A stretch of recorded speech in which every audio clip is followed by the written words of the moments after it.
Good morning and welcome back to Arsenal Domination, where it's a day after Arsenal recorded a very comfortable 4-0 victory against Ipswich.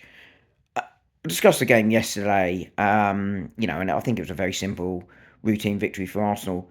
But the big storyline, I think, was how Arsenal started the game, and that was with Mikel Moreno alongside Declan Rice.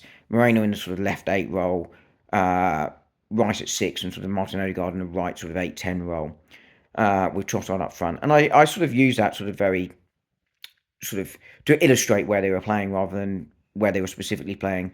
Mikel Arteta, like many managers, doesn't necessarily have set position, but it gives you an idea of where they were playing. Mikel Moreno has obviously been playing largely as number 9 recently, but the suspension to Thomas Partey for that first leg means Mikel Arteta needs to find a solution to it.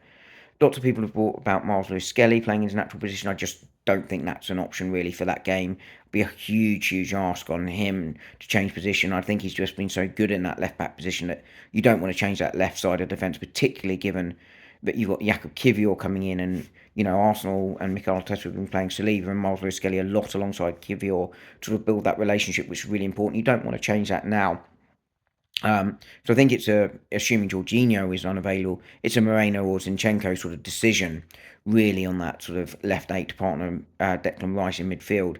And I think very noticeable that yesterday he chose to go with Mikel Moreno. Moreno obviously didn't play the full game. Arsenal made some changes and changed formation.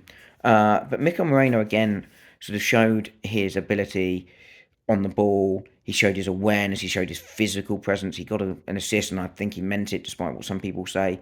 And I think what he is doing, and I spoke about this last week, and I've linked the video below. He showed an ability and technical ability that people were sort of forgetting about and ignoring, because he did have a difficult start to his Arsenal career. The first sort of 6 months or so weren't very difficult, and I think it comes down to that early injury when he got injured in his first training session, not having a pre-season, in and out the side, and sort of struggling to adapt. And Arsenal, of course, made many changes around him, and I think what it shows is that Arsenal get most of their signings right, but they don't always hit the ground running straight away. And I don't think it was a number 9 role, but sort of he's not a number 9. Like, he's not going to be the long-term answer 9. He shouldn't be the number 9. That will clearly be Kai Havertz and a new striker next season. But Moreno showed that he is a very capable and technically good player. And I think he provides a balance at midfield when he plays. I think he will be a squad player ultimately next season. I think someone else will come in. He will drop to the bench. But I think he shows how Arsenal have continued, even when they couldn't get their targets in summer, to build a squad well.